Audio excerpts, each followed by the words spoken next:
Normandy, 1944. The hedgerows smoked with dust and ruin. A U.S. Sherman tank, call sign Bravo 6, crawled through the mud near St. Lo. Its armor was battered, tracks caked with clay, and the crew hadn't slept in 2 days. Inside the cramped steel box, sweat mingled with gun oil and fear. Sergeant Jack Reynolds squinted through the cracked sights, eyes locked on a German Panzer IV nestled beneath the ruins of a farmhouse. The Panzer's gun twitched like a predator ready to strike. "Range?" Reynolds barked. 800 meters? Lieutenant Carson, his commander, answered. Reynolds's hand steadied, heart pounding like a piston. He'd fired dozens of rounds before, but this one felt different. Too still, too quiet. He squeezed the trigger. The 75mm shell shrieked from the barrel, struck the wall, and missed. "God damn it, Jack!" the loader shouted. "You missed him clean," Reynolds cursed, chambering another round. But before he could fire again, a missed shell detonated behind the farmhouse. A second later, a shockwave rippled through the valley. The farmhouse erupted in flames, black smoke curling skyward like a phantom. Through the periscope, Reynolds saw men running, a commander's half-track engulfed in fire. The Panzer turret froze mid-turn, abandoned. Its crew vanished into silence. "What the hell did you hit?" Carson whispered. Reynolds swallowed. "I don't know, but it worked." The radio crackled with incoming reports. The German line was retreating. One ricocheted shell had struck a munitions cache near their command post. A moment meant for failure had shattered an entire defensive flank. Outside, the hum of retreating engines faded into the wind. Inside, the crew sat motionless. For a long moment, no one spoke. Then Miller, the driver, chuckled quietly. "Lucky bastard," he muttered. "Just killed a Panzer commander by accident." Reynolds didn't laugh. His hands shook around the steel handles of the gun. He hadn't aimed for luck. He had followed instinct. That night, he wrote in his pocket journal, "They call it a miss, but maybe luck favors those mad enough not to stop firing." By morning, as they rolled past the smoking ruins, the rumor had spread. The 2nd Armored Division now had a new legend, the gunner who missed and still won. For years, history books credited American gunners with superior training, accuracy, and fire control. But the men inside the tanks knew the truth. Precision was a luxury. Survival demanded improvisation. Reynolds often joked, "The first casualty of battle is aim."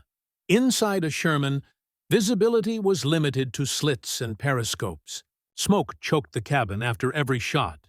Recoil shook the crew, blurring the world. Precision ended the moment the first shell screamed back. German Panthers and Tigers had advanced optics, long barrels, and near-perfect rangefinders, capable of destroying a Sherman from 1,500 meters.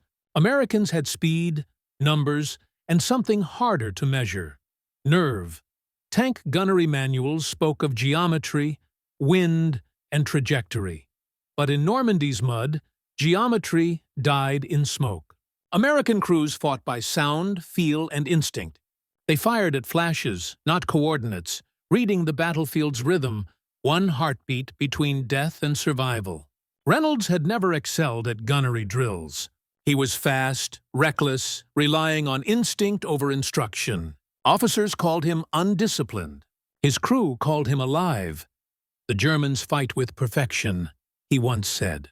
"We fight with panic that learns how to aim." That was the truth movies never showed. Shells missed, kills happened by chance, stubbornness, or the will to survive. Historians later called it the mathematics of chaos. The more you fired, the better your odds. The Sherman wasn't meant to outgun, it was built to outlast. Jack Reynolds and his crew lived minute to minute, each pull of the trigger a gamble between death and miracle. On that battlefield near St. Lo, his missed shot won the day. Chaos had triumphed over skill. Inside the Sherman, it was furnace, thunderclap, and refuge all at once.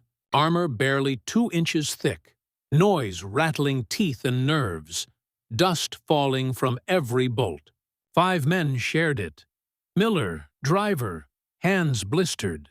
Thompson, bow gunner, praying louder than he shot. Jacobs, loader, arms black with powder burns. Lieutenant Carson, commander, 24, a novice of war. And Reynolds, gunner, squinting through a scope red with strain. They moved as one organism.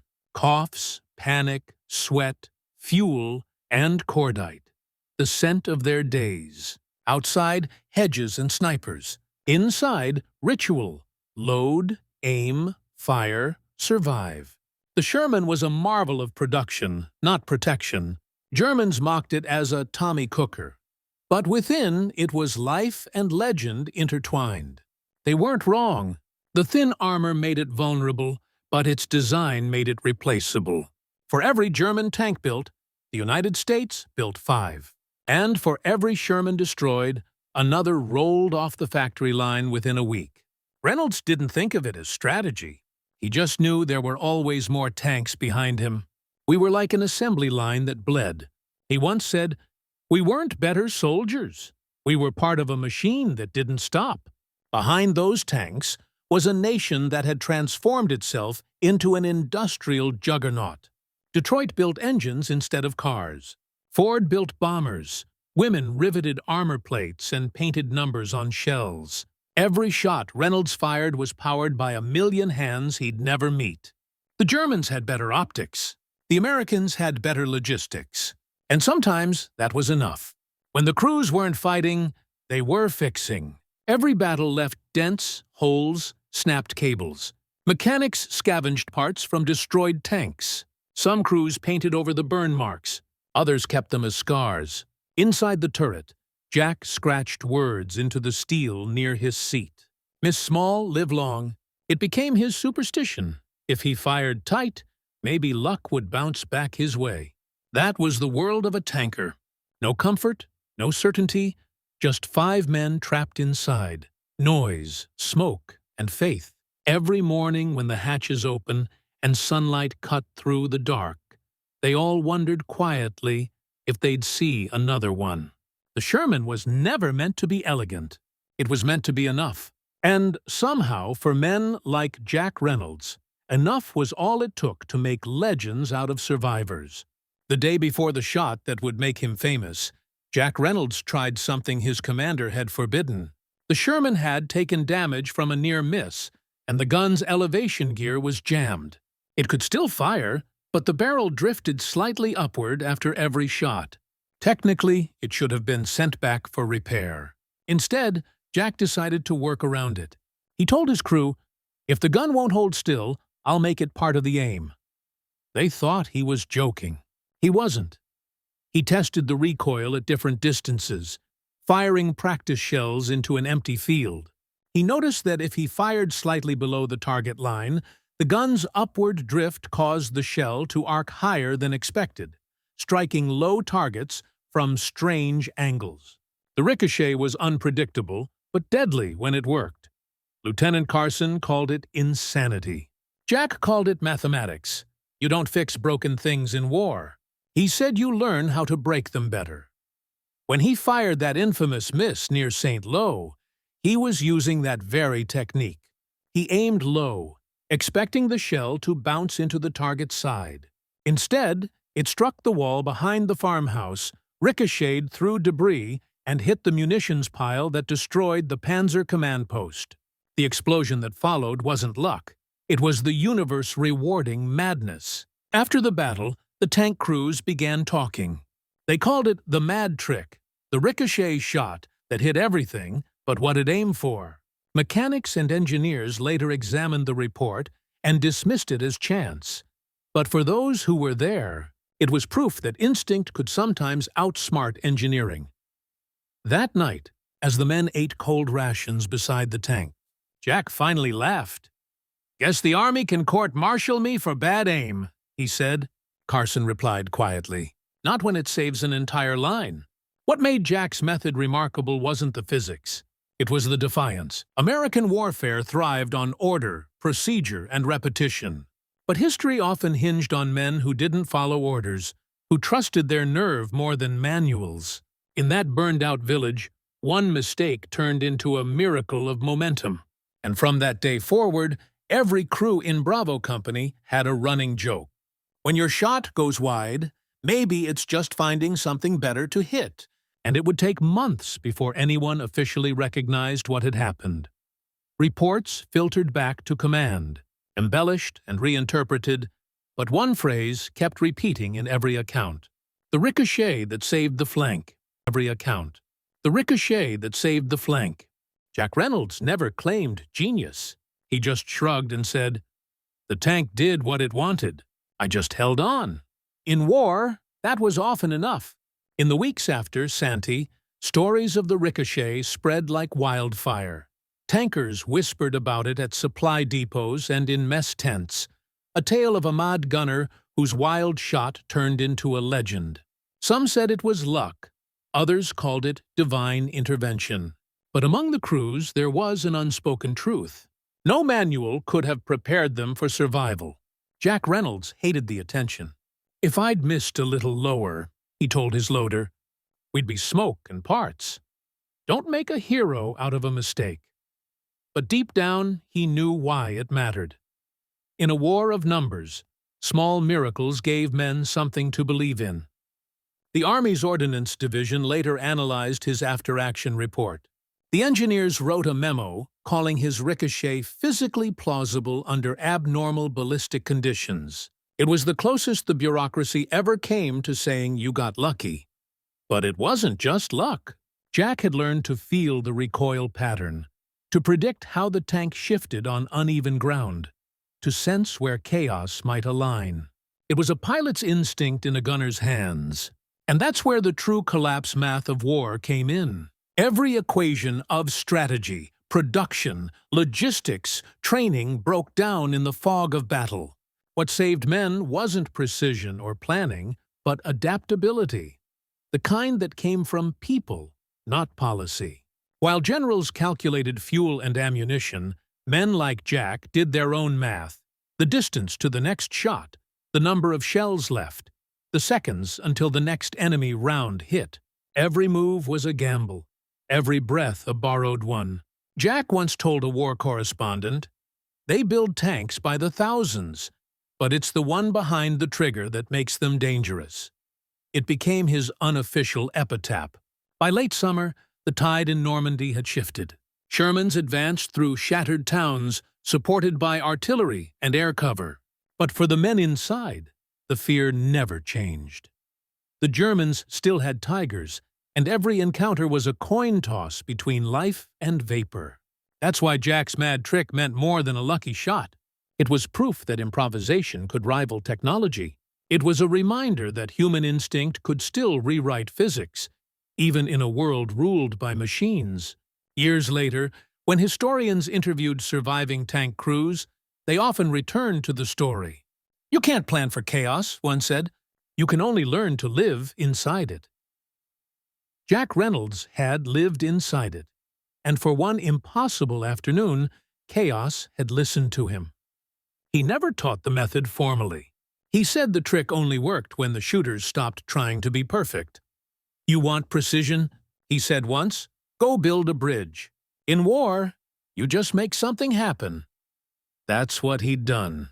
He made something happen in defiance of physics, protocol, and probability. And somehow that defiance became part of the quiet arithmetic of victory. The village of Saint-Lô had already been bombed into dust. Its church stood like a broken spine against the sky. Smoke curled through the streets, and the sound of artillery echoed off every wall. Jack Reynolds and his crew rolled their Sherman through the ruins, nerves stretched to a breaking point. Their orders were simple: hold the line until infantry arrived. But the radio crackled with chaos, the flank collapsing, reinforcements delayed, and German armor closing in. They found a defensive position behind a collapsed farmhouse, using the rubble as cover. Across the open field, dark shapes appeared. Panzer fools moving with slow, deliberate menace. The air was thick with diesel and fear. "3 of them, maybe 4, said Lieutenant Carson, scanning through his periscope. "They've got range." "Weedn't." Jack adjusted his sight. The elevation gear still jammed slightly, the same quirk he had turned into a weapon weeks earlier. He thought about reporting it again, but there was no time. Loader, high explosive. Let's wake them up. The shell fired, shaking the tank like an earthquake. It hit short, plowing dirt in front of the lead panzer. The German turret swung toward the flash. Fast, efficient, lethal.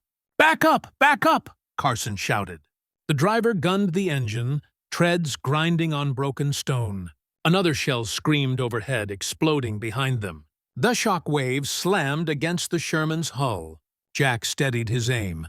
"They'll hit us next shot," he muttered. "Unless we hit something first." He aimed low, just below the Panzer's front armor, the same mad angle he discovered before. The shell left the barrel with a deafening roar, struck a piece of debris, and ricocheted upward like a billiard shot. A second later, fire erupted from the German tank's turret. Inside the Sherman, no one spoke. The crew just stared through the periscope as black smoke billowed skyward. Did you mean to do that?" the loader whispered. Jack smirked. "Define mean." Another Panzer fired. The round missed, but the concussion tore bricks from the farmhouse. Jack reloaded and fired again. Another angled shot that skipped off the ground and struck near the second tank's track. Sparks, then smoke, then stillness. The rest of the German armor turned away, retreating toward the tree line. When the radio finally crackled to life, a nearby platoon asked, "Who the hell's holding St. Lo?" Carson replied, voice calm but shaky. "Just one mad gunner and a half-dead ad tank." That night, the surviving crews joked that Reynolds had turned his Sherman into a ricochet cannon. They drew chalk marks on his turret. 3 little stars, one for each tank that didn't make it back. But when the laughter faded, silence filled the air. They all knew how thin the line between miracle and massacre really was. As Jack sat on the hull cleaning his scope, he looked at the burned-out field. "If I ever tell this story," he said quietly, "nobody's going to believe it." He was wrong. They all did, and that impossible shot became part of St. Lo's legend. The day one crew outnumbered and outgunned turned broken machinery and blind faith into victory. In the weeks after Sanlo, reports trickled up the chain of command. Somewhere between the chaos and the paperwork, Jack Reynolds' name started appearing in dispatches. The ricochet shot, the 3 destroyed Panzers, the impossible defense. It was all there, but so were 100 other stories from a war drowning in heroism. The battalion commander called him in for debriefing. Jack stood in front of the desk, hat in hand, uniform still stained with oil. The colonel flipped through the report. "Your fire pattern. Doesn't make sense, Sergeant. You're telling me this shot bounced?" Jack nodded. "Yes, sir. Off the ground through debris, into the ammo storage." The colonel stared at him for a long time, then leaned back. "And you're claiming that was intentional?" Jack hesitated. "I'm claiming it worked, sir." The colonel smiled thinly. "Sometimes, Sergeant, luck is the best tactic. Sometimes, Sergeant, luck is the best tactic." He signed the paperwork and handed it to a clerk. No medal, not this time. Outside the tent, the air smelled of cordite and dust. Jack lit a cigarette, took one drag, and said to himself, "Guess I'll have to settle for being alive." But his men didn't settle. They painted the mad trick on the side of the Sherman in white chalk and swore to keep the story alive. When a visiting journalist from Stars and Stripes asked what it meant, Carson answered simply, "It's what happens when you stop aiming for perfection and start aiming to survive." The article ran a week later, buried on page 4. But that was enough. Tank crews from across the front began sending letters to Reynolds' unit asking if the ricochet method was real. Some tried it themselves. A few even claimed success. Most just wanted to believe it was possible. By autumn, the war had moved on, and Jack's story faded into rumor. But among the men who fought beside him, it became something sacred, a reminder that courage didn't always look like medals or ceremony. Sometimes it looked like a man who refused to give up when the rulebook stopped making sense. Years later, a historian named Colonel Frank Atterley interviewed Jack for a book on tank warfare. Jack was gray-haired then, slower to speak, his hands still scarred from the war. Atterley asked, "Did you ever wish they'd given you that medal?" Jack chuckled. "A medal's medal? That field was full of ghosts. I got to walk away." "That's enough shine for me."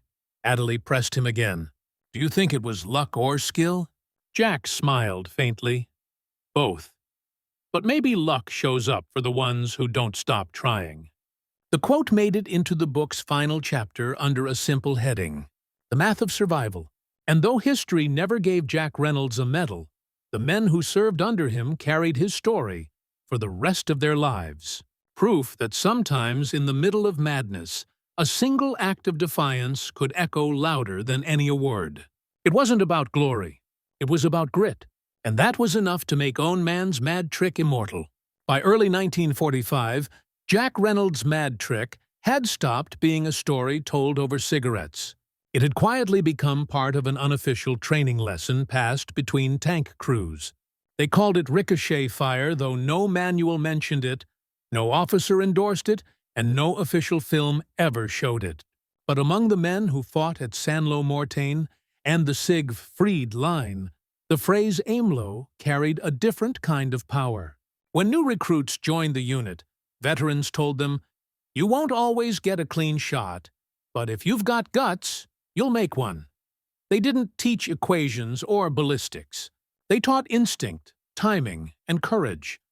The things that couldn't be measured, but often decided who lived through the day. Jack didn't see himself as a teacher. He still fixed gearboxes, cleaned barrels, and cursed the mud like everyone else. But he noticed how the men watched him, not like a legend, but like a reference point. When the radio went dead, or when orders didn't make sense, they looked to him for the next move. That was the quiet burden of survival. Heroes didn't feel like heroes. They just had one more night to endure, while others didn't. In late March, near the Rhine, Jack's tank unit faced another German counterattack. The panzers were fewer now, but still deadly.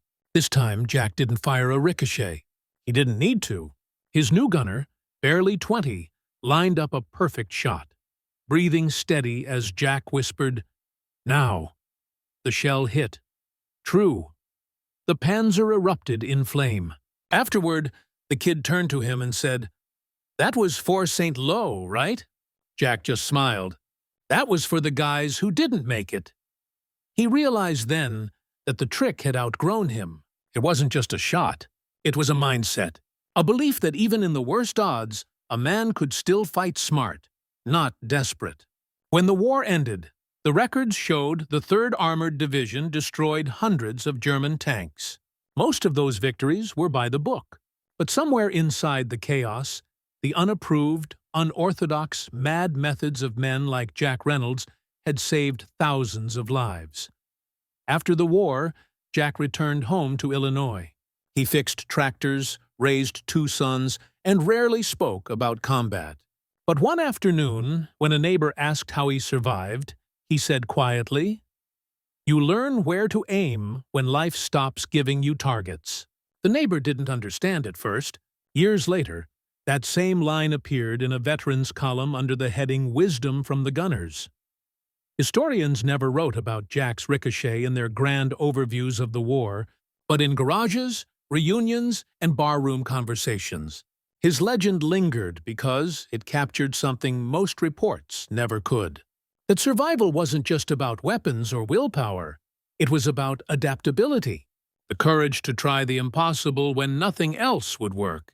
That was the math of Jack Reynolds, a man who never asked for fame, but whose one impossible shot rippled across generations of soldiers who believed that sometimes luck favors the ones who never stop fighting.